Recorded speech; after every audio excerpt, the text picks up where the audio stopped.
Hey now, welcome to episode 52 of the Help Find the Others podcast. If you've been here all along, welcome back. But if this is your first time listening to us, well, welcome. I'm your host, Rubin, and as always, my co-host Stan is on the line. How you doing, dude? Doing great, buddy. How about yourself? I'm doing great. I'm digging the weather, getting outside. Just trying to move towards the light in this crazy time. And I'm really grateful that all this is happening in spring and summer, and not in the middle of the winter. It would make it the cabin fever a lot worse. Yeah, no doubt. Yeah. So this episode was pretty awesome. Just a warning for people. It's pretty woo woo and out there. But I think it's very approachable. It deals with the topic of metaphysical work, I think is the best broad term, but mediumship and psychic energy and stuff like that, which you look at the comments as much as I do on our videos and our podcasts and stuff, and I think every time we've mentioned like just the word psychic, it automatically is like a guarantee that we'll get a negative comment about it. Have you noticed that? Yeah. There's not a warm response all the time. Yeah. So, we did this episode understanding that maybe some people out there listening to us are like, ugh, roll your eyes. You're fine hearing someone talk about smoking DMT and meeting Jesus, but the idea of someone being able to intuitively read the spirits that surround the spirit guides that surround someone's life, I guess is too hard to to sit through. So I'm sorry if you're one of those people. That's what this episode is about. But Chris and Maria are dear friends of mine, and I was really happy to have them on the podcast, and I thought it was a really great talk, and without any further ado, I hope you guys enjoyed Chris and Maria.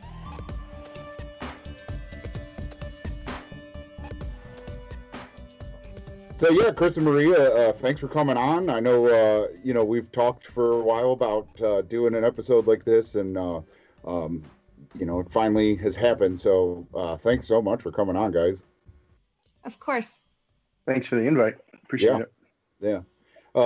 And so for all the listeners, just so you know, Chris and Maria are friends of mine in real life from back home. We kind of, I don't know what's it been. It's been since I started the podcast, honestly. I think like a little bit before that is when, maybe 6 months before I started the YouTube and podcast, we had become friends, and the bandmate from my first band in high school is Chris's cousin, and through cryptocurrency, Chris and another cousin of theirs and I became friends through talking about cryptocurrency, and it's just grown from there into other things, and it's just one of those kind of weird situations in life of becoming friends later in life, but definitely being on the same path and in the same place, and so it's been very good to be able to call you guys friends. So I'm glad to have you on and talk about stuff. So. Oh, that's awesome, man! I love that you embrace your emotions there for a second. That's cool. Yeah. It was an interesting story though, because I think the only reason my cousin and I were interested in getting to know you was because we both, for some reason, whenever we read your name on any posts, we thought you were a Robin. We thought you were a chick, and I don't know why. Both of us at the same time, we were like listening to you talk about crypto, and we're like, who is this chick? Like, I don't think I've ever met a woman. Picturing you naked. This is. Yeah. So that was funny, and then slightly disappointed to find out that you're not, although you're just as attractive as I ever imagined. But no, it was pretty great. So yeah, that was at least 3 years ago or so. It's been a while. Yeah, I would say so. I mean, it was 2017, during the crazy euphoric part of the crypto bull run, bubble, whatever. And but I remember, when I made my first YouTube video, like sharing the link with you guys, being like, hey, check this out. I'm not into just crypto, and then it's just kind of like our conversations and stuff have just expanded from there. So, as far as the podcast, I wanted to have you guys on because you have recently started a business together, offering medium work and energy work, correct? Yes. It's a little wide. But yeah, that's a good. So you use the terms that everybody knows: mediumship and energy. Yeah. Psychic. So, yeah, and I know, I know that Maria, you're a shaman, and I think that's been part of your family history, correct? Yes. Yeah, and so Chris, you didn't come from that. So why don't whichever one of you wants to tell a story of like, because I know this has been a more recent journey into doing this work. But why don't one of you describe like kind of how you came into each other's lives? Well, okay, just because our introduction is a decent segue into how I got into all of this, I might as well kick this off. So, Maria and I met probably 7 years ago now. We dated for a while. We were both previously married, so we were trying to work that out and try to feel out how this next phase of our life was going to be. And we stayed together for quite a while. We just got married in 2018.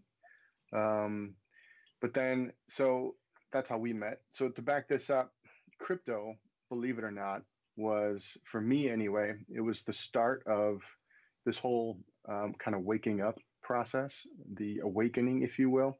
And it seems to be happening. It seems to happen more and more for people lately, but everybody comes to it their own way and from their own angle, from their own perspective.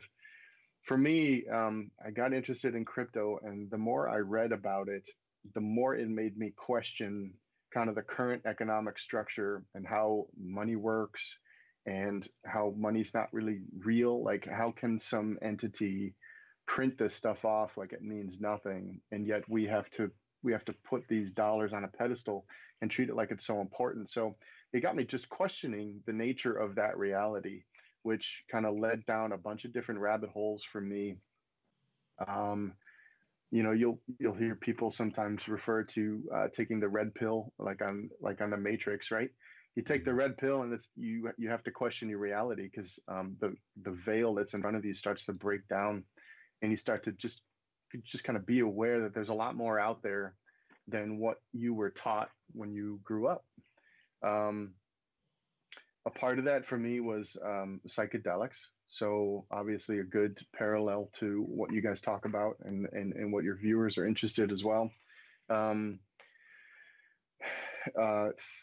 By your help, Rubin, you got me interested and introduced to mushrooms back in, I want to say it was probably 2017 when I had my first trip, and that kind of blew the lid off of everything for me. It really, it wasn't just a philosophy at that point that things weren't quite what they seemed, but now with my own eyes, with my own experience, I was experiencing something that, an hour beforehand did not exist for me. It was something completely unreal, and yet I was experiencing it. So that was a big help for me. As far as the metaphysical goes, like the psychic work, the mediumship and stuff, I had always been interested in it. I was always open to the idea of that stuff existing. So that was kind of an easy leap for me. But what I never thought possible was that I was capable of doing it myself. And so while I was having my eyes opened, if you will, through crypto, through psychedelics, through paying attention to conspiracy theories, if you will, a little more readily, and just trying to question things, Maria was off and running, and she was starting to delve into the spiritual side of it. So she was having more of a spiritual awakening, whereas I guess I could call it, it's all spiritual, but I was having my own awakening. And eventually we kind of met up there in the middle.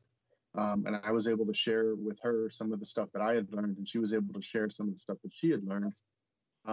But she was ultimately the one that kind of gave me that nudge to say, hey, I know you're capable of doing this. I know you have it within you.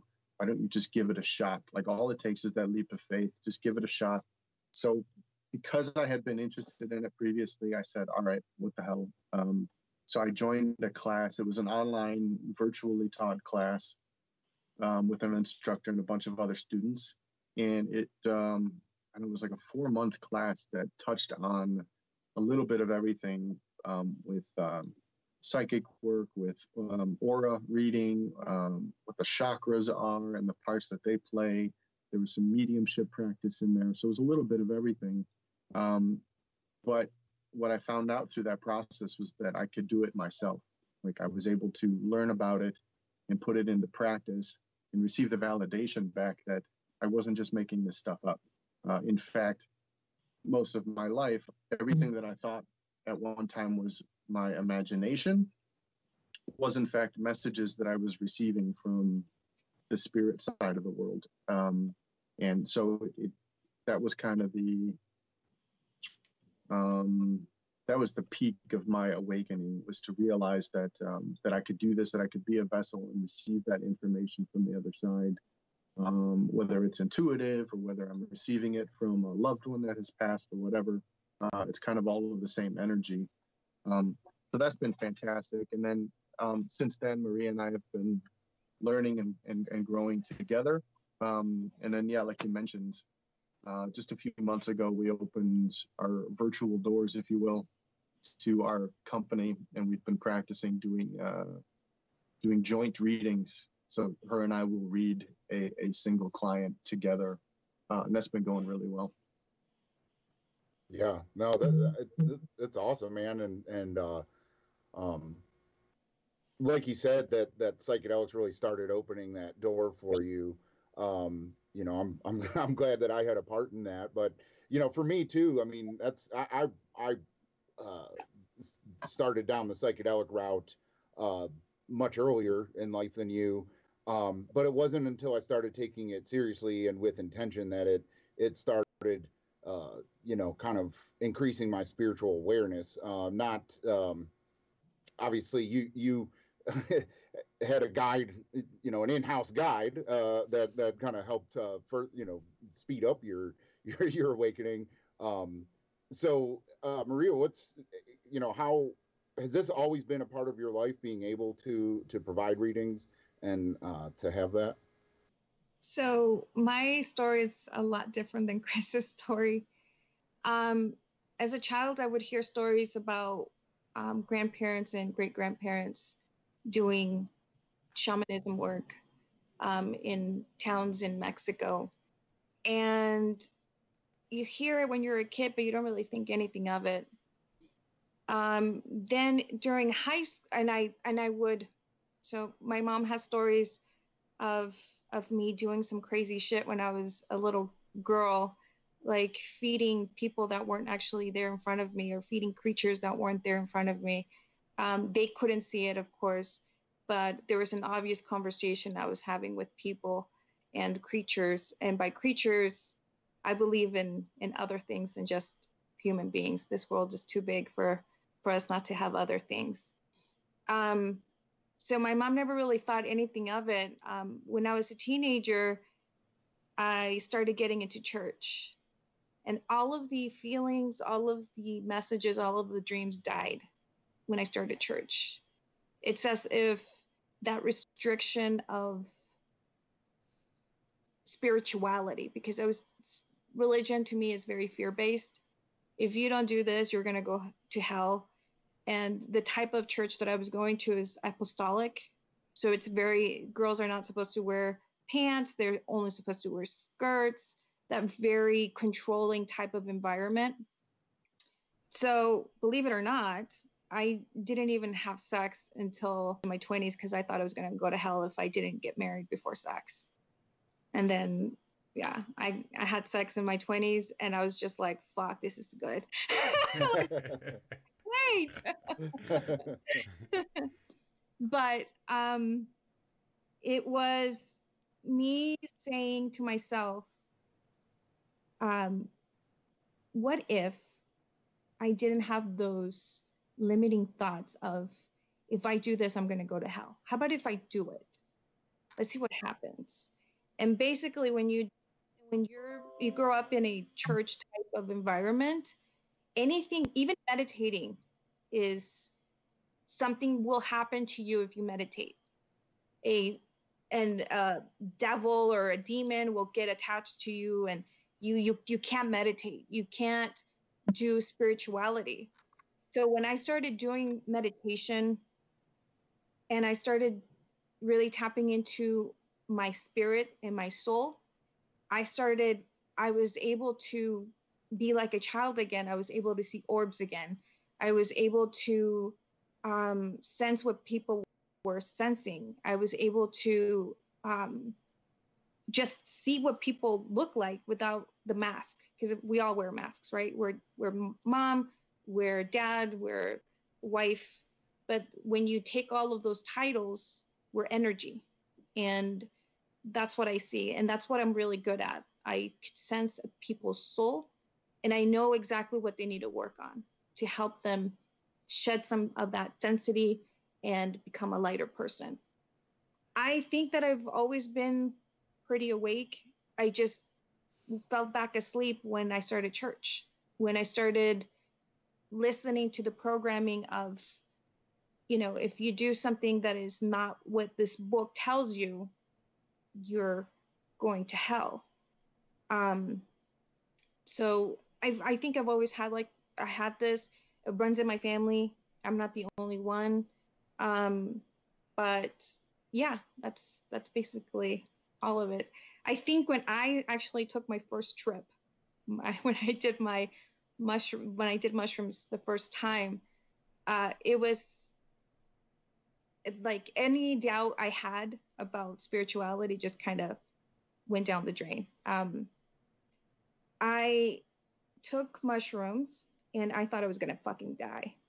Like, I was purged to the max. Like, I purged to the max, and I was channeling my higher self.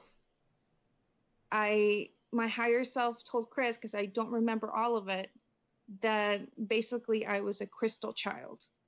I was ET, and I had no fucking clue what was happening. I didn't know.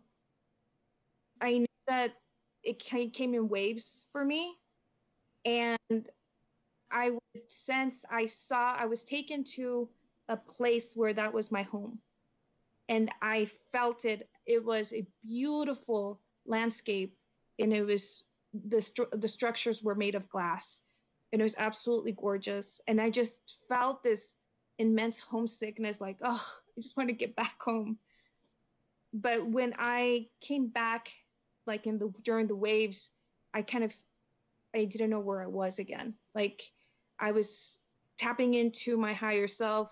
And I don't know if you guys understand that term, but it's a term that spiritual people use as the original self, the part of your energy, the spirit that is you, without the veils, without the not knowing what's going on. But when that happened and I sensed everything and I felt everything and the channeling was really clear, I was just like, this isn't real. Like, we're in this world, but it's not real.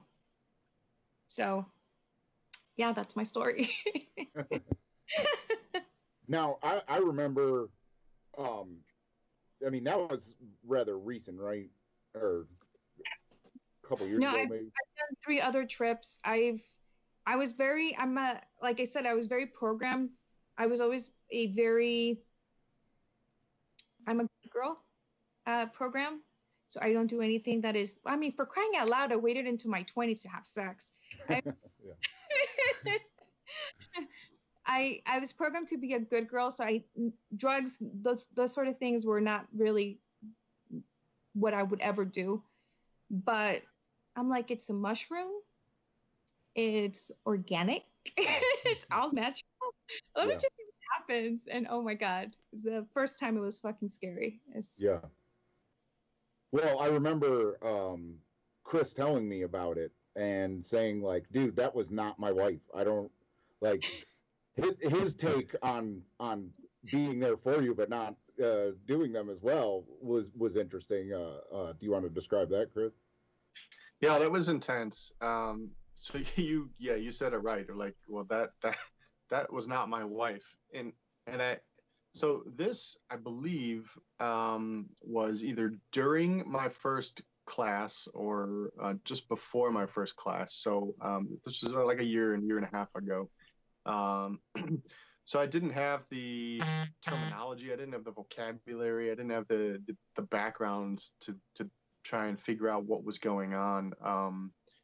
Not as much as I do now, but anyway, yeah, I knew something was off when I went upstairs to check on her, and she looked at me. She looked at me sideways, like your face is different. Like you don't look like yourself. And I offered her a glass of water. She said she was thirsty, and but the cup that I gave her was opaque, like it was like a coffee mug or something like that. And I handed it to her, and she was like, she looked at it funny, and she's like, "What is that?" And I go, "Well, this is water." She goes, "How am I supposed to know it's water if I can't see it?" And I'm like, "So you want me to put this in a clear glass so you can see it?" And she had to think about it, and she's like, "Yes, clear glass."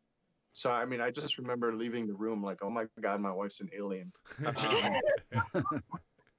But yeah, as the story plays out, you know, as her trip cycles high and low again, she was telling me that her skin was blue, her hair was white, she came from a different planet. You know, everything that she had mentioned earlier, the structures were all made out of glass or crystal, if you will.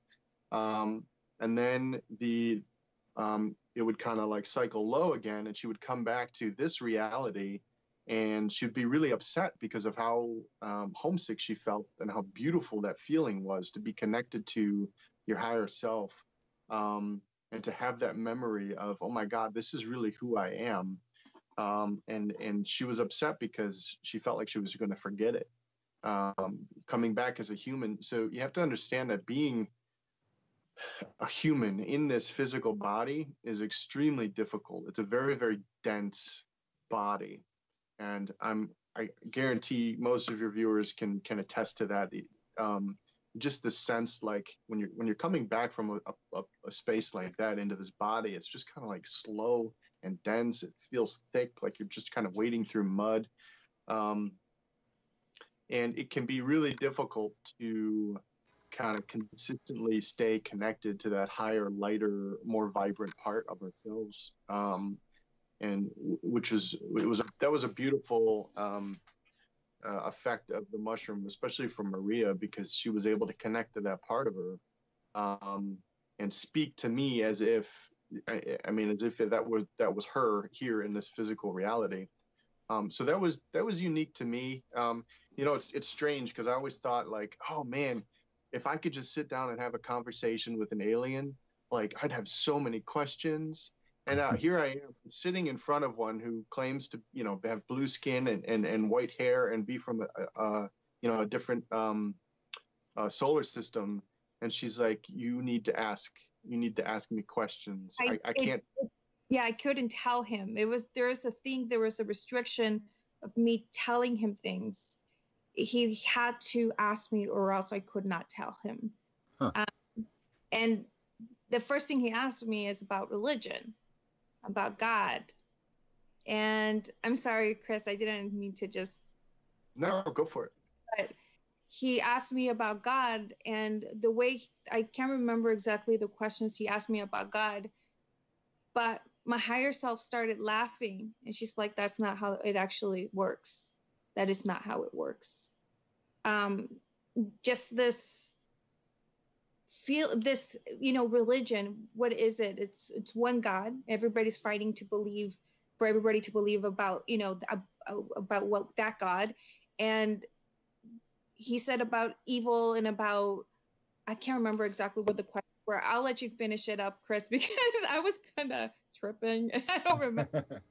So yeah, well, the problem is I don't remember too many of the details either. All I remember is that I couldn't think of a fucking question to save my life. I felt like I was blubbering, like here I am with this amazing opportunity and I am blowing it. Yeah, I think I asked about religion just to see what their perspective was, and she did laugh. She's like that's not how it works. Like it's not a thing. Religion is a man-made construct that may be loosely based on some activities that actually happens. And Maria mentioned it at the beginning that we believe, at least, and it's not to knock on anybody's belief, that ultimately what it boils down to is a means of control, right? There's a set of guidelines, there's a set of rules that everybody needs to follow. And if you're not good at it, here are the consequences, right? So that's control, that's largely fear-based. But the important thing to keep in mind too, for those listeners who are religious or who grew up religious, is that at the core of it, there is a very pertinent, very real message that there is a higher being, there is a higher entity, there is more to our reality than just this physical body, and the actions that we take, the decisions that we make in this physical body, in this reality, do ripple. They do have ripple effects to beyond, whatever you believe that beyond to be. That it does. We do get to interact with that, and I'm going to say consequences, but I don't mean there to be a negative connotation there. But there is a reaction in the spiritual side for whatever we choose to do here in our physical reality. Which I'm going to segue just a second, because I was listening to your previous episode, and you guys were talking about David Icke and how he thinks that the elite, the politicians and so on, there are lizard people, like literally they are lizard people. And so the way I feel reality plays out is that there are multiple dimensions.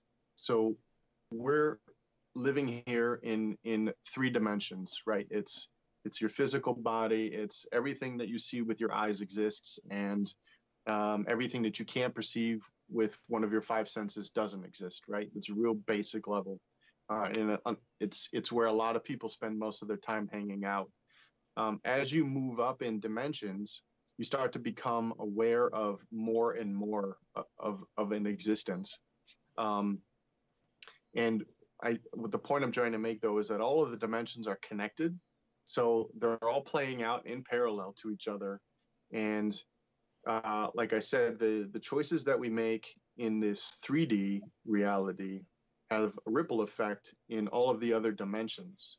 So if David Icke's perception of reality is that there are lizard people in charge, of our politics, he may be seeing it from a 4th or a 5th dimension kind of perspective. But what's important is that that's not a good thing, right? They're parasites. They like to take from the weak or make you feel like you are weak so that they could take from you. And then as we see it play out here in 3D, it's just a bunch of politicians and congressmen who just need to go away, right? So, and then if you work all the way up to the highest dimensions, it's really at its core, it's just, it's energy interacting with other energy, right? It's negative energy and positive energy. And so I try to kind of paint that perspective for people because,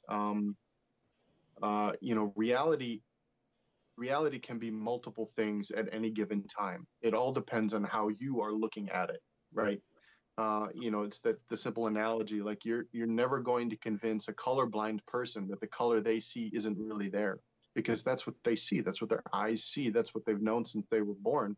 Whereas your eyes see a different color, right? So the reality for you is correct, and the reality for him is correct. And it can exist at the same time. So just wanted to paint that parallel. Yeah. No, I much like you know, the higher self that Maria was channeling. Well, your higher self is you know, very positive, uh, you know, messenger or whatever that wants to help. But I think that there's other higher selves that are negative, that are part of the negative energy in the other dimensions. And I think we could, you know, whether or not it's an intentional construct, like David Icke says, of lizard people and stuff like that, I do think we've probably reached a situation where the higher self of elite, you know, people that in 3D are doing very bad, destructive things, it's because they are directed by, you know, a higher self of negative energy. And unfortunately, that higher self is leading them down a path to keep them from ever becoming aware of that situation. You know, it's like I think like So in the I 3D. think, Ruben, that when you say positive and negative, something that I've learned in spirituality, it's whatever is negative to you doesn't mean it's negative to them. True. Yeah.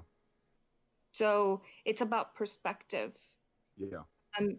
Just so you know, I did do a spiritual healing when I was a child, because I had childhood trauma, and I saw myself as an infant on my mom's lap. My mom was reptilian, and I was not. Mm-hmm. And my siblings would come around us trying to get my mom's attention, and they were reptilian.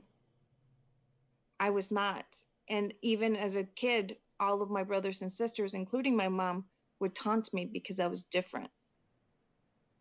Isn't that weird? Yeah. Oh, yeah.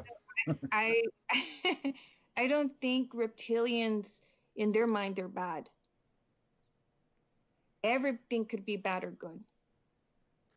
Well, I guess what I'm getting at is like for someone like that, you know, I don't want to use an example, but you know, like one of the like central banker guys, a Rothschild or something like that, you know, that people, you know, generally would say like that's a reptilian. Like what I'm getting at is it's like, is all hope lost? Like, could they either, you know, could they take a bunch of mushrooms and all of a sudden like they see the light, or is it just that's what makes them up? Like all hope is lost from the get go when they were. I don't think it's a this is just me. I don't think it has anything to do with hope. I think that's who they are. Mm-hmm. I think they have a choice.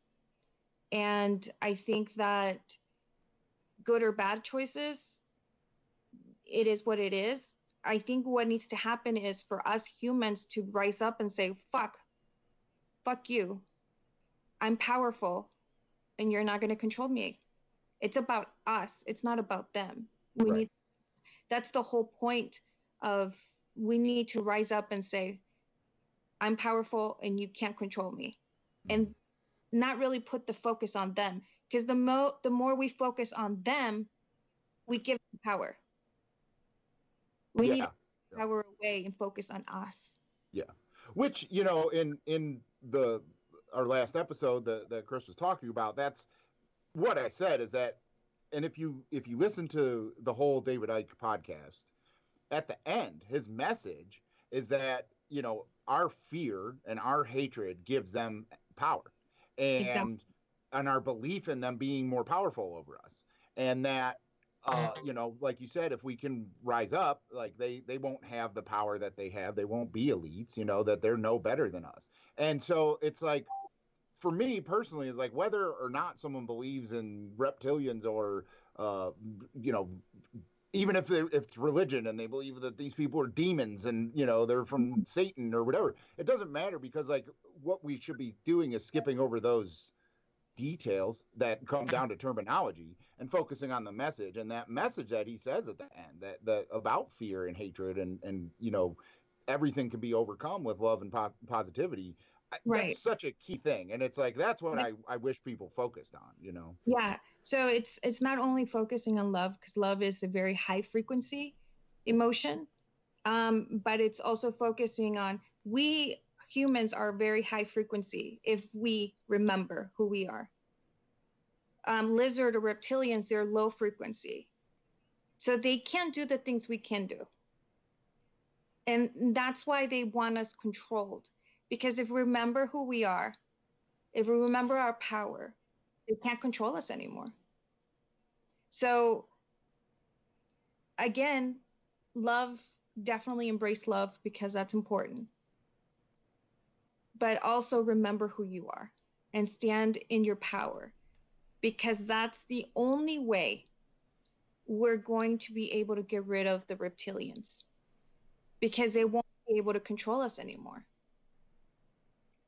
Yeah. No, I mean, that's beautiful. I think Jessa Reed, who is also, you know, another teacher, I guess I'll say that we, you know, have in common. I think that she said that, you know, the elites, the parasites and stuff like that, they're not creators. They cannot create anything in the universe other than on the 3D, you know, level, creating what you know, the power structures we have on in 3D, and that we are creators, you know, that our higher self is the ones creating the timelines and the narratives. And yeah, if we can remember that and remember how to do it, you know, they're powerless there too, that they can no longer create the timeline. Yeah. And I think on some level that ties into you guys are also talking about the belief that there are some people who they don't believe in disease, like they don't believe in sickness or whatever. They feel as though either it doesn't exist, or they feel themselves completely immune to any of that. And that's kind of a play on what we're talking about, is that if some people, when they reach a certain level of heightened awareness or confidence in themselves and their power, there comes a time when you start to feel as though you can't be affected by sickness. I'm just going to generalize it and say sickness, because that is a very 3D thing, right? It affects our physical human body. If you can get to the point where, and this is what I'm saying, is some people believe that if you can get to the point where your existence is constantly on a higher dimension, whether it's fourth or fifth or beyond, then you are no longer susceptible to those things that affect only 3D level stuff, right? So you may notice it, you know, lately with Corona, there are some people who are absolutely freaking out about it. Okay, they are gotten so drawn into the drama and the fear again about what's happening and how this is playing out, that it has consumed their entire life. Okay, and I would venture, and this is just an intuitive feeling. Again, I don't have statistics or scientific anything to back this up. Is that someone like that is more susceptible to getting sick?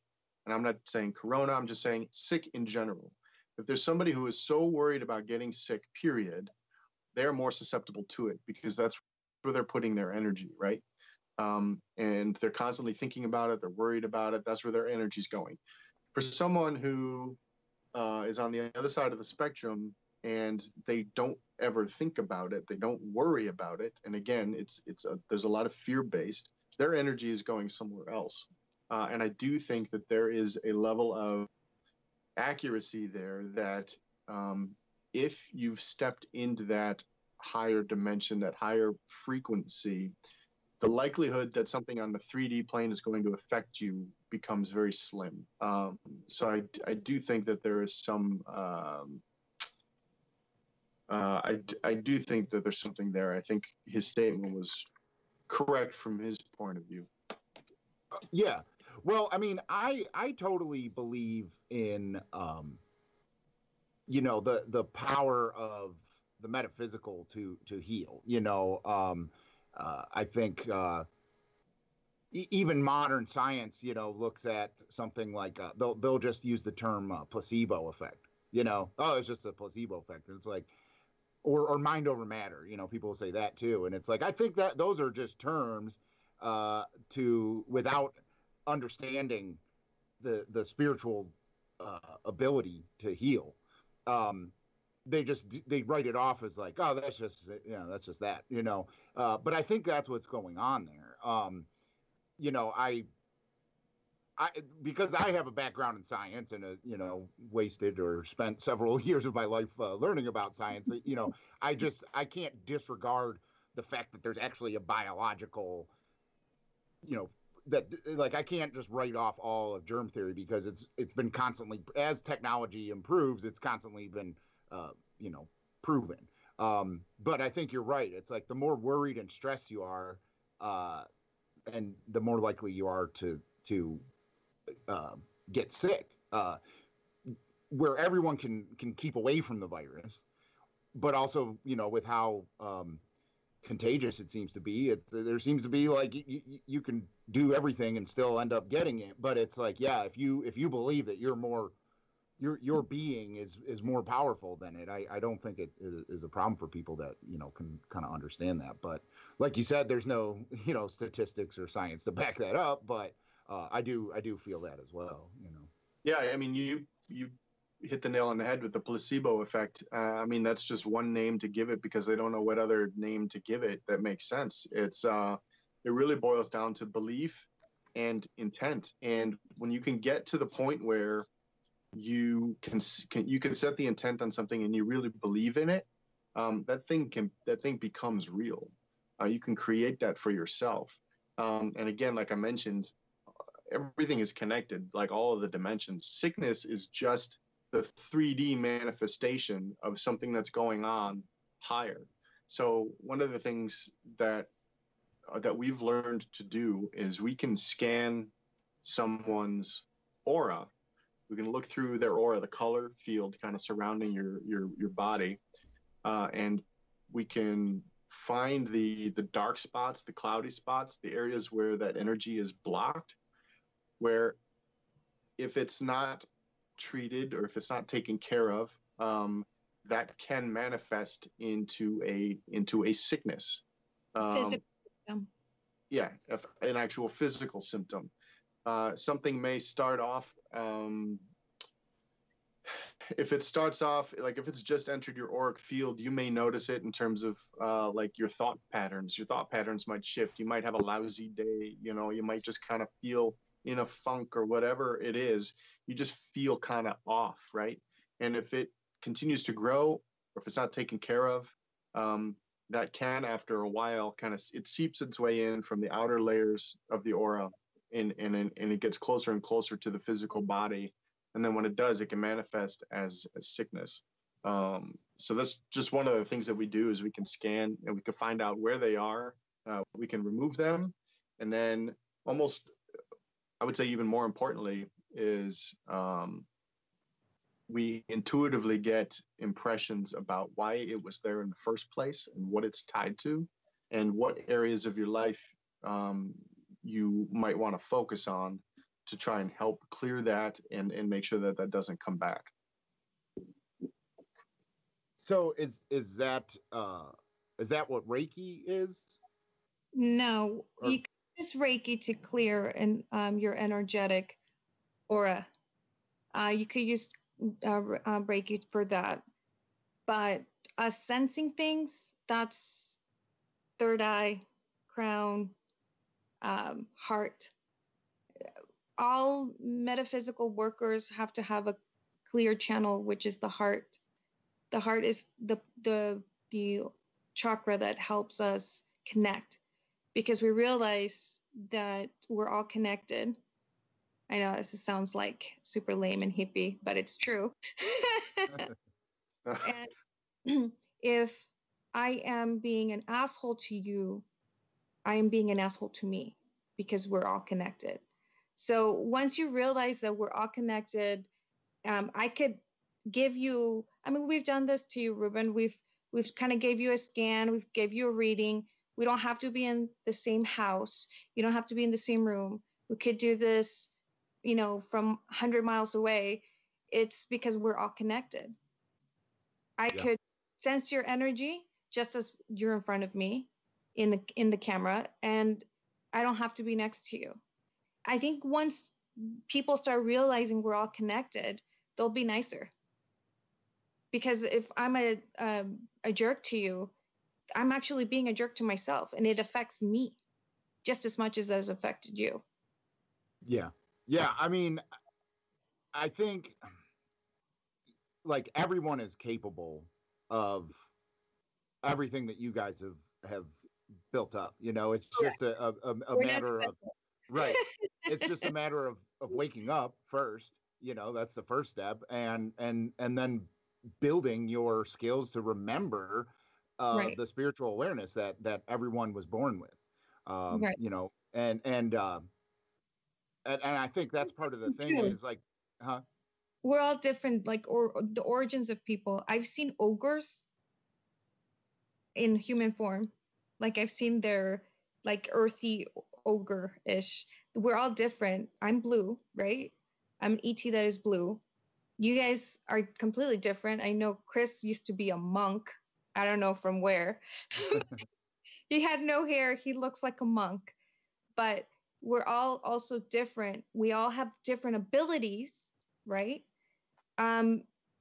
But that is the point, is remember who you are. Remember what solar system you come from. Remember what your ability is, because not all are the same. Yeah.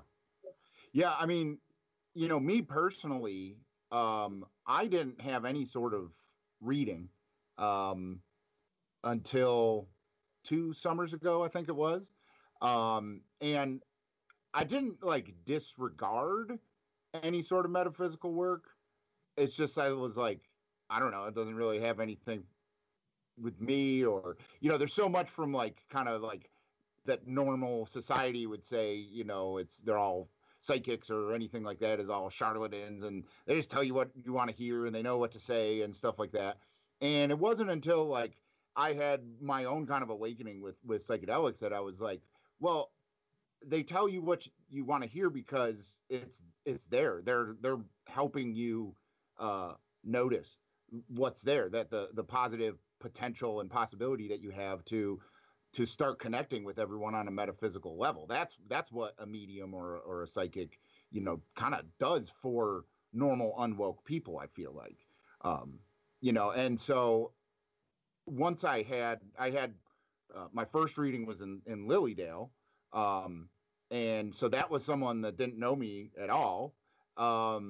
My second reading was you guys, who know me, but, you know, I think Maria definitely knew less about me because, you know, we don't text every day. And then my third reading was, you know, Jessa Reed, who I just, you know, kind of was more being a fanboy than anything else, honestly, but was very accurate as well. And all three of them kind of like pointed towards the same stuff and the same lessons and everything like that. So it's like it showed me that like these are universal fucking truths that metaphysical workers are getting across to people. You know, it's not the stereotypical like psychic, like you're gonna die in 3 weeks or something like that. You know, it's like that's such low level 3D shit that like that's not what it's about at all. You know. No. And it's not, I feel like I have to add too that it's, at least in our experience, it is not all love and light stuff by any means. So I know you mentioned, oh, well, they're just a bunch of charlatans that are going to sit you down and tell you what you want to hear. Which before I got started, this was one of my apprehensions, right? This is one of the things that was holding me back, was this belief that, oh, you know, I'm just making this up because I think this is what the person wants to hear. But what I found out through practice was that some of the information I was getting was not pleasant. And it, in some cases, it's not something that that they would prefer to talk about. We're talking past traumas, we're talking issues with family members, unresolved issues, unforgiven issues with family members who have passed, that kind of stuff. And I came to realize that we don't receive the information necessarily that the person wants to get, because it's not all pleasant. We're getting the information that they need to hear. We're getting the information that that they need to hear to be able to try and heal and move on from whatever it is that's holding themselves, whatever it is that's holding them back. And we are also we're just vessels for the information. So we're receiving the information most of the time from their higher selves and from their spirit guides. We're just open and willing to receive that information and then not second guess it. That's a big key too. Don't second guess yourself. Just give the information as you receive it and know that it's going to make sense to them. If not today, it may tomorrow. You know, there's been occasions where we'll say something during a reading that may not resonate. They're like, oh, that one doesn't really make sense. We're like, okay, well, that's fine. I'm just going to leave you with it. And then 2 days later, they come back and they say, oh my God, you'll never guess what just happened. The exact same thing you told me to look out for. I noticed that it's on a picture frame on my shelf in my living room, and it's a picture that I never pay attention to, but sure enough, it's been there for the last 6 years or what, you know. Whatever information we receive, as long as we're not second guessing it and we just deliver it as we receive it, it's something that the person, the client, whatever, to hear. Yeah. Yeah.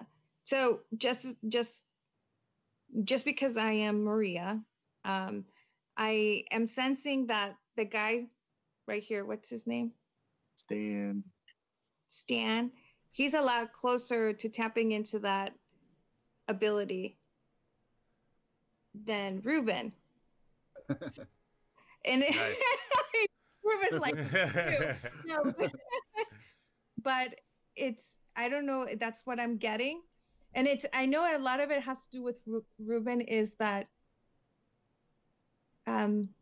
not really believing, but believing.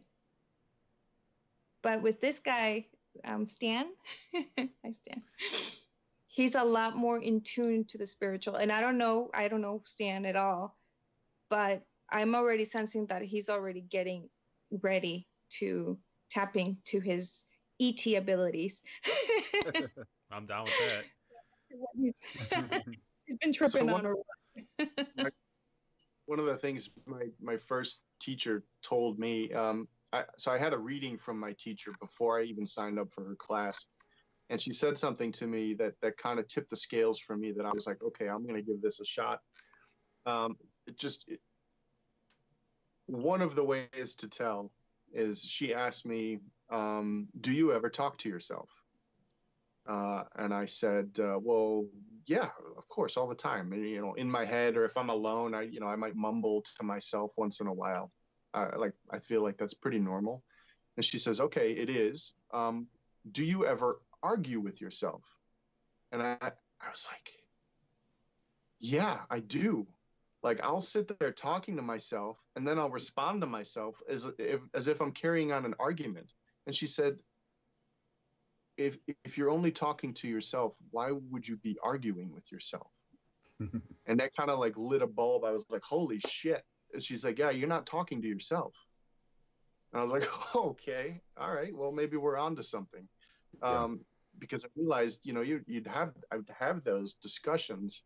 And for me, it brought back a lot of memories. Like, I always had trouble falling asleep quickly, pretty like active mind. I would lay in bed for an hour or whatever before I could fall asleep.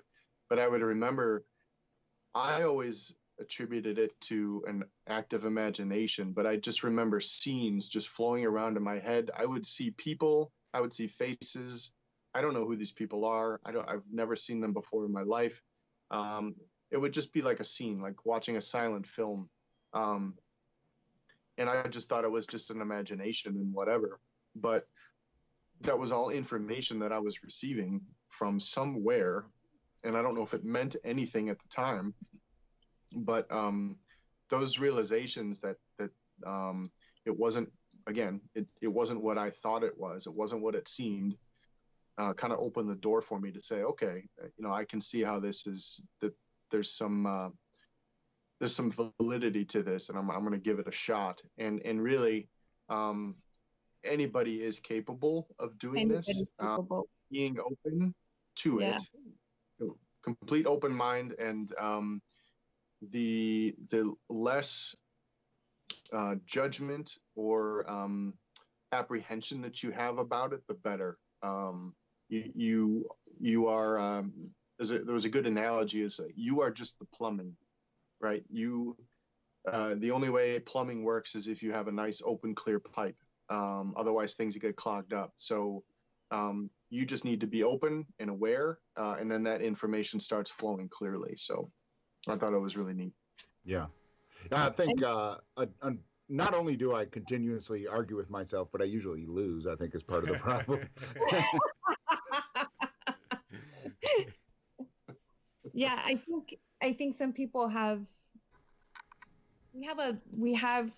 we could potentially have a lot of limiting thoughts.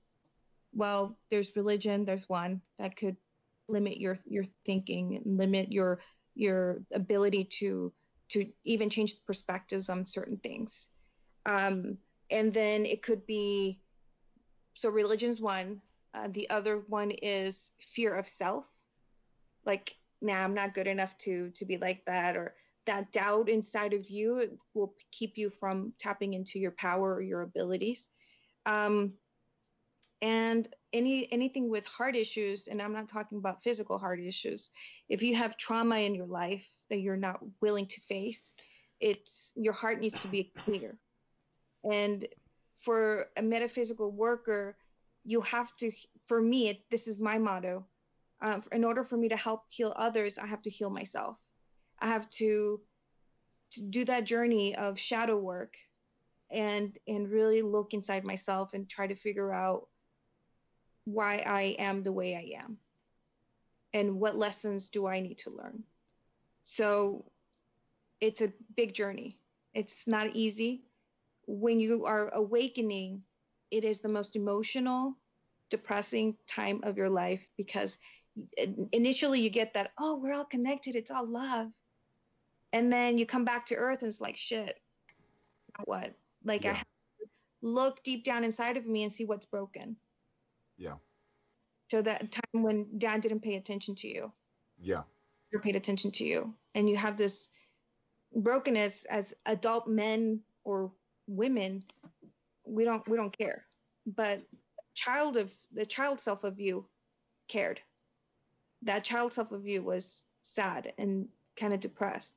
So you have to heal those parts of you. And it's pretty gruesome.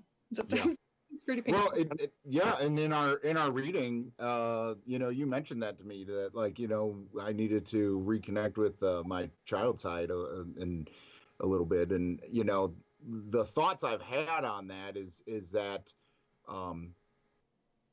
I grew up like my parents working a lot, and like my brother and sister were older than me, and no kids lived in my neighborhood. So like I grew up like me and the dogs in the woods behind my house, and just a very lonely like childhood almost, Mm-hmm. but not in a any sort of traumatic way. It's just that like I've just always felt set apart from the rest of everything else going on, and it's funny because it's like my career now is like walking by myself in the woods. So it's like, I mean, walking in the woods is awesome, but people that grow up like you did might have, as an adult, this need to get approval or wanting to please people pleasers. Mm-hmm. Like, I want you to stay with me and I want you to interact with me. So I'm going to please you. I'm going to give you everything you want. Mm-hmm. That child self needs to be healed to be able to heal that part of that person. So everybody's different. And you said you were lonely.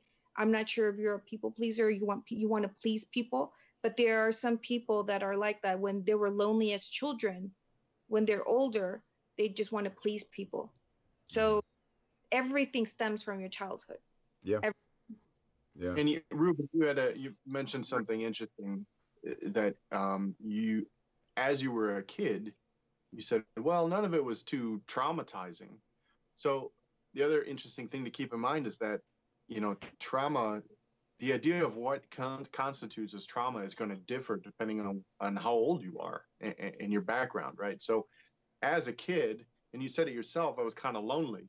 Well, as a kid, that can be a big deal. And that can take a big toll on you as a kid. But now fast forward, you grow up and you look at it from present day Rubin's point of view, and you say, oh, well, that wasn't that bad. I mean, I occupied myself. I had my dog. I got to spend a lot of time outside by myself. And maybe that's something that you enjoy doing now. But as a kid, it might have had a different effect on you. So, you know, what constitutes trauma, and I've been guilty of this too, is I'm trying to work through things that happened to me as a kid.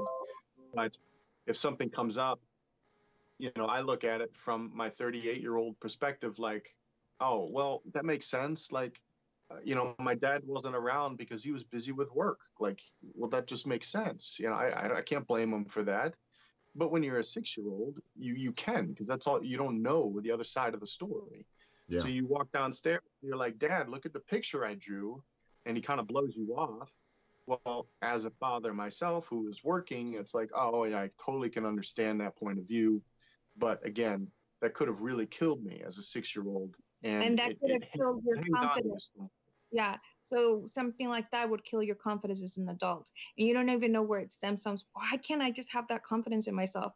Well, when you were a child, you were told, no, get away from me. You know, I'm busy. So yeah, everything stems as a kid. For me, that's my motto. I'm going to give you things that you need so you could heal. Even if you don't think it's a big deal now, that child thinks it's a big deal. Yeah. Well, yep. Go ahead. So I'm just going to say that, you know, a term that popped up recently in these last few years is that term snowflake, right? It's all these kids who are getting triggered, right? You're triggering really easily. At first glance, somebody, you might see that and say, oh, well, these guys are just really sensitive. They don't know how to handle their emotions. Well, when you boil down to it, that's just programming, right? Why does there have to be some certain way that everybody handles their emotions? When you really look at it, this is the group of people that are going to, they're kind of like, they are going through the tough work of focusing on what it is that triggers them and paying attention to their emotions and not setting that emotion aside just because society doesn't want to hear it, right? You know, you got some, you know, boomer saying, just suck it up, kid, and get over it. You know, guess what I had to do when I was your age? You know, that's not enough for them to say, that's not enough for them to put their emotions away. They are acknowledging their emotions. And triggers, especially during the waking process, is something I think is really important to pay attention to. Because if you can pinpoint when a trigger event happens for you, and you can kind of step outside of it and look at it objectively and drill down in that, you're going to find something typically from your childhood that happened and then kept happening throughout your life for you to be at this point now where even the mere mention of it or even the slightest, you know, hint of that happening is enough to set you off, and you either get really angry or you're really scared about something, and you may not even know what that is right now.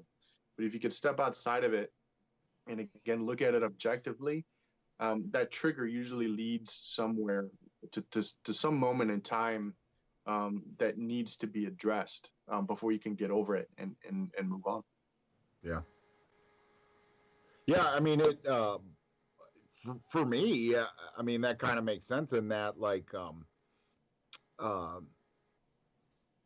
once I was out on my own, I've always been like I crave like communication and like really deep talks with people, you know, and my last, like, before I became a stay-at-home dad, my 2 jobs before that, my coworkers were such a tight knit group of friends with such deep discussion that's how I kind of, and then, you know, using plant medicine with intent, that's when I started to awake to the point where I woke so much I was like, I need to quit working for the government, and, you know, and then became a stay-at-home dad. And one of the biggest things that really bothered me at that point, even though I was, you know, reading a lot and learning a lot and really growing personally, the lack of the social life and the lack of discussion of anything beyond a 6-year-old's discussion level really got to me, you know, to the point that I needed to go to therapy, you know, and I mean, a lot of it was, you know, like, it was that loneliness that really triggered me there, you know, and it came out in all these other areas as, you know, anxiety and depression and anger, you know, but I think it came down to that. And then let alone having talk therapy and having a therapist to talk to, even though I wasn't very open with her because, like, I didn't tell her once that I used psychedelic drugs, you know, so it's like there was that part on me that wasn't letting enough through to really, you know, have the full potential of that relationship. It led me to starting a YouTube channel, and eventually when Stan approached me to do a podcast, and I've kind of grown through that. And that's been, you know, later in life in my mid 30s, like starting that whole kind of thing. And then seeing that not only have I helped other people by creating the community that we've created, I've helped myself even more, you know. And it's that kind of community that I always craved but didn't have as a child, you know. So all of that makes sense to me on my personal level, I guess. Yep. And I think that metaphysical shaman people are great therapists, even though we don't have the license, because there's no judgment, man. Yeah. You've done mushrooms, sure. I've done it too. Yeah. Well, and so that's actually a question I had for you, is the term shaman, I think, is very misunderstood, and everyone has their I own. hate the titles. Right. Titles. We're but, just energy, man. right. But you know, the general like consensus, I would think, when people hear that term is like drugs are involved, you know, plant medicine.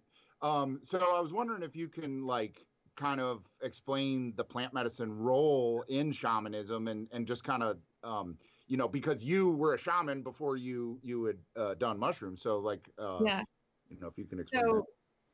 So shamanism are earth workers. They help all energies of earth. That could be somebody like you, it could be a fairy that is outside. Believe it or not, there's actual fairies. But everybody is equal. The tree, there's no good and bad. There's energy. That's it.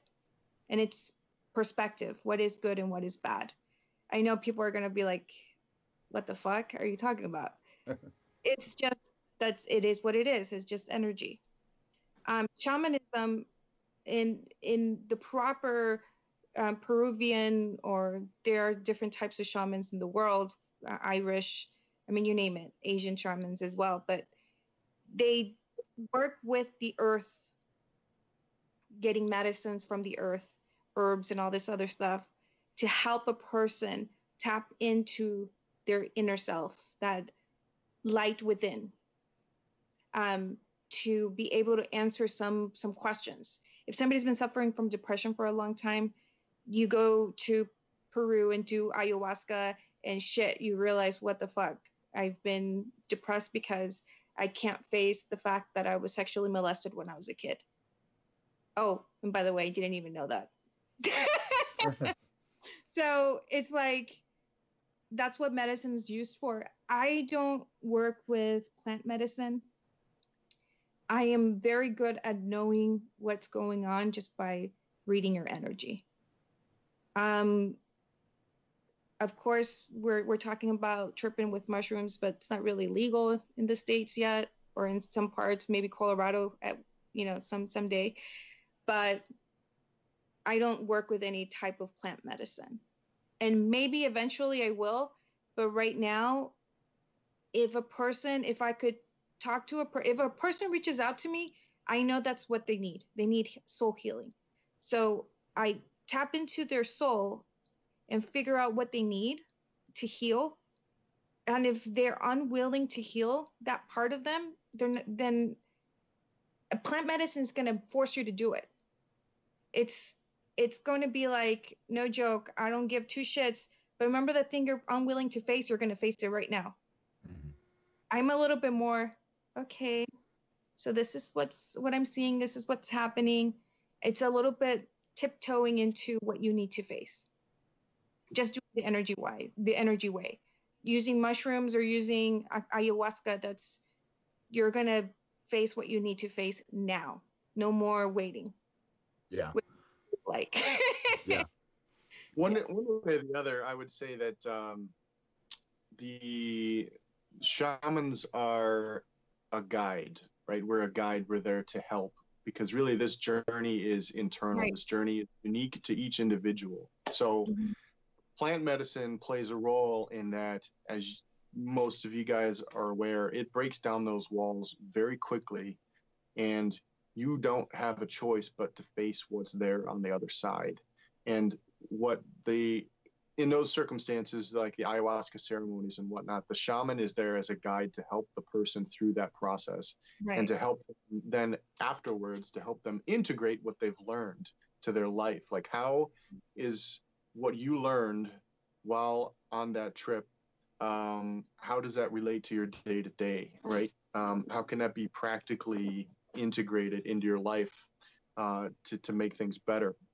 So the shaman training that we went through, it did not involve plant-based medicine, so we weren't Yeah. taught to use that.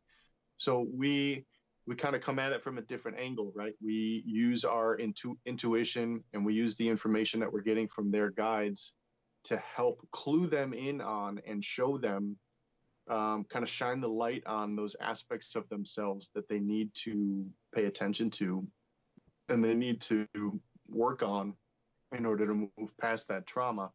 So it could take a little longer, because there needs to be a willingness on their part to say, okay, I am willing to look at this. I'm willing to acknowledge that there's an issue there, that there's a trauma there that maybe I've been repressing or whatever. They need to be willing to do that. Whereas if you introduce something like ayahuasca or, psilocybin, it's going to do it for them. You know what I mean? So I think there's that aspect there. But I mean, really, ultimately, we end up being guides through that process.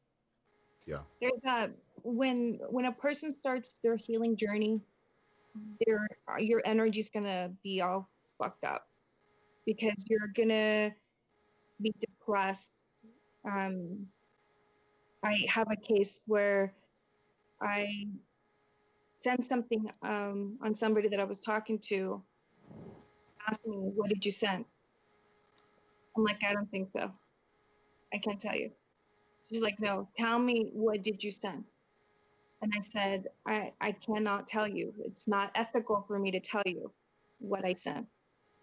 And she kept at it. And of course, I was a brand new intuitive person. And I said, you were sexually molested when you were a kid. She had no fucking clue. So she went to a therapist, and it came out that she was sexually molested as a child. But at that point, she wasn't ready to receive that. And I knew it, but she goes into this hyper fear, hyper anxiety of what happened to her, not being able to protect herself at that age. You know what I mean? Mm-hmm. So their energy is all jacked up. So they constantly, not only if you're doing healing, you have to get your energy balanced again. So I would recommend, my recommendation would be, if you're going to start doing inner child work or any type of healing of traumas, you need to see somebody that you trust, Reiki person, to balance your energy. So you won't be exhausted, because that's when you're like super angry, or you're getting angry with your spouse, or you're discussing. It's like, I'm exhausted, I'm ready for bed. It's right after a fight, like, I'm tired. That's because you're fighting with energy, and you lose all your energy. So sometimes when you're going through healing, you need that clearing and that balancing, because you are uncovering things from the depths of you that need to come up in order for you to release it. But that drains the shit out of you. And some people could even go into depression because of it. So that's just my recommendation. If anybody out there is going to do a self-healing journey, then they need to get energy work for sure. Make it easier. Yeah. Well, and I think it's something that, people, it's the last thing you think about.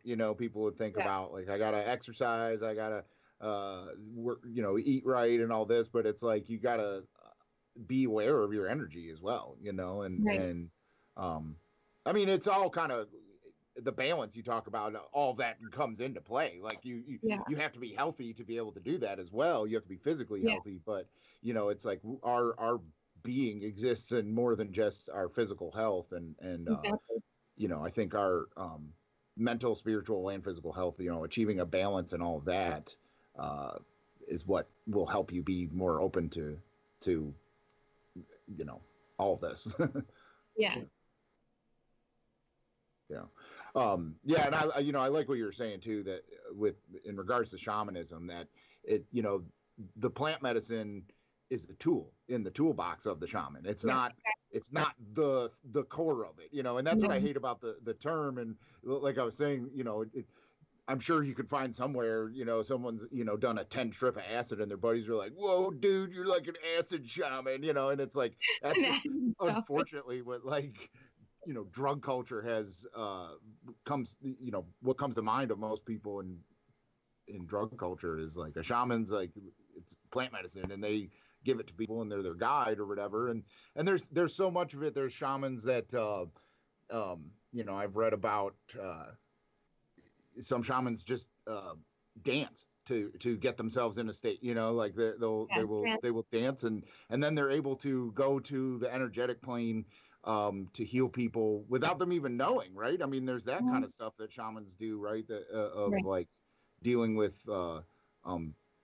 well, and I mean that goes to with how you said, you do your work remotely, like it's that plane isn't bound by our physical location, Right. Yeah, exactly. Energy's everywhere all the time. Time doesn't exist. Distance, as we like to think of it, doesn't exist. So yeah, we could be on the other side of the world, and working with someone and receive the information just as clearly and just as quickly as we would if they were sitting across from us. So that's a neat aspect of it too. But yeah, shamanism is. I don't like titles, seriously. Like when people tell me, "What are you?" I'm just like, I'm just awake. I'm just an intuitive. That's it. Yeah, we seem to have this sense that we like need to fit ourselves into a box, like we need to like label or whatever. And the more I learn, the more I notice that there's similarities, there's commonalities. Like working with energy can have a bunch of different labels all at the same time. But what's great is that is when like you said, it's a tool in the toolbox. Once as you start to incorporate these tools, you can pull a little bit from here and a little bit from there. So Maria mentioned Reiki. We're both Reiki practitioners. We're both shamans. We're both psychics. We're mediums. We're intuitives. And the depth of kind of things that we can do with those tools is pretty expansive. But what it boils down to is, we are sensitive to energies and spirits, which again is just another form of energies and how to interpret it. So, we can clean dense energy out of your aura. We can walk through your home with sage and clean your house with all the dense stagnant energy. We can help a spirit cross over to the other side who may be lingering here for one reason or another. We can sit down and give you a psychic reading. There's a wide variety of different things that we can use, but ultimately what it boils down to is just it's helping people kind of get out of their own way, and be able to a lot of this is just healing themselves, helping people heal themselves, whether it's getting rid of the stagnant energy that is their blockage and helping them work through that, or literally removing an entity from somebody's home, that is scaring them. All of that is helpful and beneficial to the person in one form or another. Yeah. Well, and I think metaphysical work, while everyone can be in need of healing, I think metaphysical work can help people just find their direction. That may feel listless, and that may not require healing. It's like you just need insight and perspective, and like you said, the intuitive nature of your work. I think that can help. When I talk to you guys, that's what I got from that. Right. It's like whether or not there's stuff blocking me and stuff like that. Like overall, I don't feel I need too much healing. It's more like I need more like support and guidance and stuff like that. And that's what I found from talking to you guys, which is, going into the new, the world 2.0 post lockdowns, I think is going to be more and more necessary for people. Like, yes, they'll need to heal from the trauma that we're all going through, together right now. But I think that, the world is going to look different, and people maybe don't realize to what degree. And I think we're going to be in need of guides just as much as we're in need of healers going forward. Do you guys agree with that the metaphysical workers will have a point or a place in that recovery? I think so. I think a lot of people in the world are waking up. I know I keep saying this, but it's true. They're remembering, they're trying to figure out, why the fuck am I going to work 9 to 5? Why the fuck am I going out to dinner with the same fucking people? I don't even like them. Yeah. Being aware that it's like you are controlled, you are doing something because you are expected to do. It's like people are waking up to that. It's like, no, fuck it. I'm going to work from home. And if you like it, good. If you don't, fuck you. Then there's that aspect of the people that have already woken up are going to guide those that are waking up and say, hey, welcome. You're remembering who you are. Yeah. And you don't have to be controlled anymore, because I feel like that's what, if you're sleeping, you're being controlled. You're doing everything that society expects you to do to be a good person. So when you wake up, you realize, shit, I could think for myself. Yeah. Yeah. No, I agree that it's like the people that are home right now, when I go to the park and there's people just like out, there's a park by my house that normally I go mushroom hunting there. The last like 5 years I've gone mushroom hunting there. And at this time of year, during the week or even on the weekends, there's nobody there. When it's cold and rainy, nobody's there, but everyone's like outside, like just exploring and enjoying time off. And it's like they may be yearning to go back to work right now, but after a little bit of that, and then after everything's kind of shittier and changes and you lost benefits and like whatever, everyone's gonna be like, man, that was really nice when I was like going to the park every day, and I do think people are gonna be like, well, what the fuck? And they're going to see stories of people that are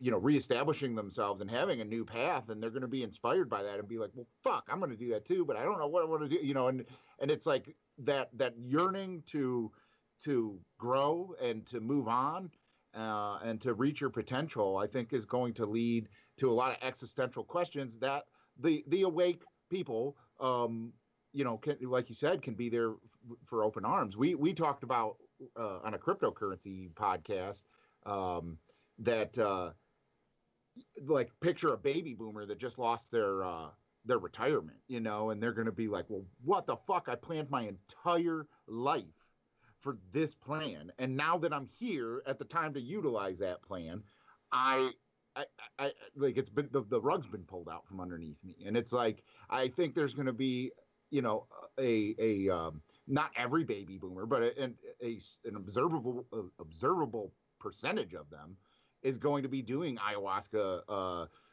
treatments and mushrooms and microdosing and going to, you know, have Reiki work and all these things. You know, we're like, if there's one generation I can definitely know is going to have a hard time going forward from this, it's them. And I do hope that the us that are awoken are going to be there with open arms for them. And I definitely see that, you know, and it may not be happening just yet, but I would say like in the next year, we're going to start seeing that, you know? Yeah. And I think this, so this pandemic is again, it being sickness, it's a 3D representation of something that's happening on a bigger scale, on all dimensions. And what it really is, it's kind of shaking everybody loose from this just repetitive cycle that everybody's been in for millennia. And it, for some people, it's waking them up, and they're, you know, for a variety of different reasons, whether it's just taking a walk in a park because you can. I'm working from home. Well, what is this 9 to 5 shit in the office Monday through Friday and then overtime on weekends? I don't need to do that. I can work from home and get my work done. You can't convince me I need to go back to the office. You know, it's, and the same thing that you're talking about, retirement accounts that all of a sudden they just lose all of their value. And yet there's the Fed printing trillions of dollars to help out big corporations. Well, I'm sorry, if you could print that money, why can't you print it for me? Like, none of it's real, right? So everything's a bit chaotic. Everything's a bit kind of insane right now. I don't think the collective has really chosen which direction things are going to head yet. But big picture, it's just a big shakeup, because there are some people who are finally opening their eyes. And again, the awakening happens on a lot of different levels. It can start anywhere. And unfortunately, you know, we're seeing some people, you know, shift to the other side. They're falling really deep asleep, and they're getting wrapped up in this fear and control. And that's all their life is based on right now.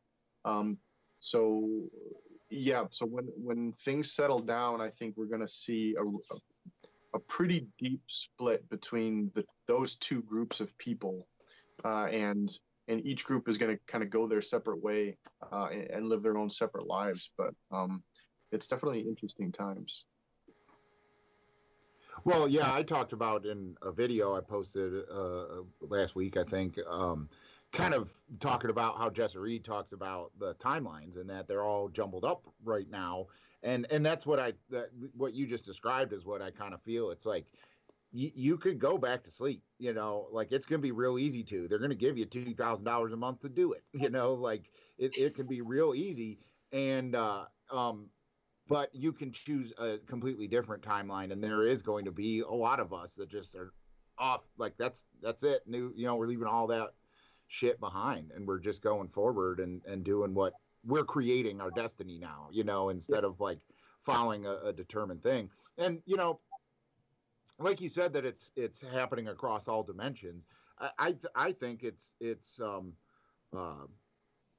there's a little bit of predetermined with that, of like kind of like, you know, what they've talked about, the age of Aquarius, or the you know, I know that you and I have talked about, like, you know, the shift that happened in 2012 is when really everyone started getting you know, woke, if you want to call it that. But you know, I think there is kind of whatever's going on cosmologically with like planets aligning, or the, you know, the magnetic poles shifting, whatever there is to describe it. I think it's all pointing towards like there's something that happens in the universe and with consciousness of like just big changes that happen periodically. And I think that's what's going on right now. And we're seeing kind of the peak of a change that started, like we've talked about, maybe in 2012 or whatever. Yep, I agree. I'm not a huge astrologer, but I know, I mean, going back to the same old adage that everything's connected, right? I don't know what role a planet has, on the bigger, higher dimension, spiritual level stuff, but I know that everything's connected. So um, these shifts, we're obviously seeing it play out over a period of time. And like I said, I think I'm excited to see where it goes, because this is such a unique experience, and it is affecting everybody on this planet. It's not just relegated to one country or one state or even just one continent, right? It's everybody on this planet is being affected by it. So watching that shake out and see where we wind up when things settle down is it's really interesting. Yeah. No, and I've just like you're saying that everyone's affected by it. We kind of mentioned in a past podcast where we were talking about simulation theory and like how this, just playing with the idea of like what program this whole pandemic could be. And it's like, we use the term in like computer world of viruses, right? And then this is like an actual virus that's it's code that is written into this program, and it can have a positive effect or a negative effect. It's what files it deletes, I guess, or whatever, or corrupts, and Click the link. Yeah. Yeah, and I've really been like trying to approach it as like this is where everything I've always talked about wanting to do, I'm put into motion, and really form a plan and pick a timeline and go down that route where like some people are just letting their code just get all corrupted. They're like not trying to like do anything to make sense of what this virus is doing to their programming, whether or not their physical body gets sick with it or not. Yeah. Yeah, it's a perfect opportunity if you can step away from the media, if you can step away from the fear of what's happening and look at the circumstances that it is allowing for you, right? More time at home, more time by yourself. It's a perfect opportunity to to look internal, focus on what it is you want to be doing now that you have the time to do it. I understand that there are a lot of people being affected. There are a lot of people losing their jobs that are having to figure out how to go on unemployment and everything. And it can be extremely stressful. So totally understanding from that point of view. But at the same token, it may feel chaotic, but it is providing you an opportunity to focus on yourself, because now you've got all this time to do just that. You're not allowed to go out. You're not allowed to hang out with other people. You can't go to restaurants, and now you can't even work. So what else are you going to do? I mean, you could sit there and kind of run that scenario through your head, like all the what ifs and, oh my God, this sucks. Try to change that perspective and start looking at it in terms of, okay, now what can I do with this time? And start focusing on the things that make your heart sing.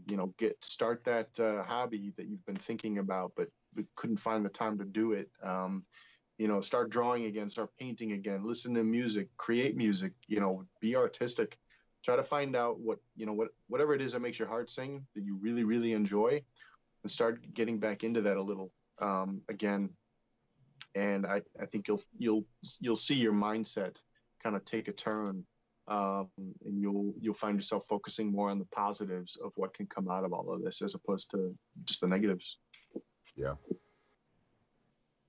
I that's the message I've been trying to get across since this happened with the podcast, is just like, okay, yeah, this sucks. It may really suck for some people more than it does for others, but like I'm gonna inspire people to get through it,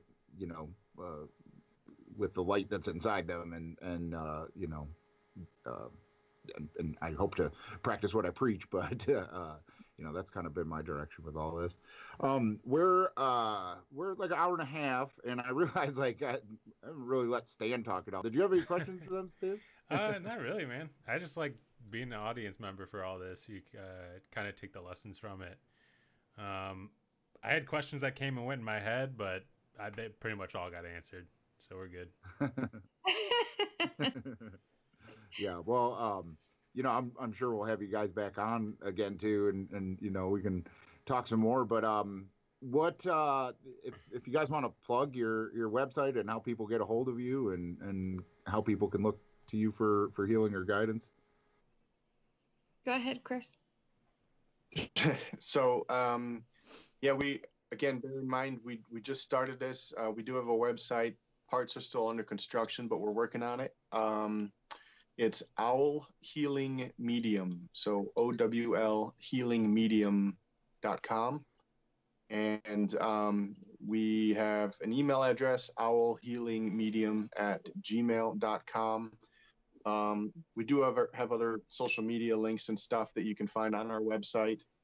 There is a contact us button on there. I think, yeah, we have a Facebook group or page rather, same thing, Owl Healing Medium. You can find us on there. If you guys are interested in a reading of any kind, or you have any questions, we love just talking about this stuff. So, you know, don't hesitate to reach out and pick our brains or whatever. We're totally cool with that. Awesome. Yeah, and we'll link all that stuff below in the video and everything. And yeah, you know, I guess that's it. So thanks guys. I'm really glad to have you on. This was a great talk. Of course. Thank you for having us. Thanks, guys. Appreciate it. As always, thank you for listening to the Help Find the Others podcast. Please don't forget to check out our Discord server to connect with our growing community. The link to join can be found in the description. And if you feel like donating to our channel to help us grow, a link to our Patreon can also be found in the description, as well as some cryptocurrency wallet addresses. If you would like to be a guest on the podcast or have any questions about these topics, please email helpfindtheothers@protonmail.com. If you would like to leave a voicemail or a text message question for a future episode, Stan, what's that number again? 567-233-1335. Okay, guys, thanks again. And until next time, let's help find the others.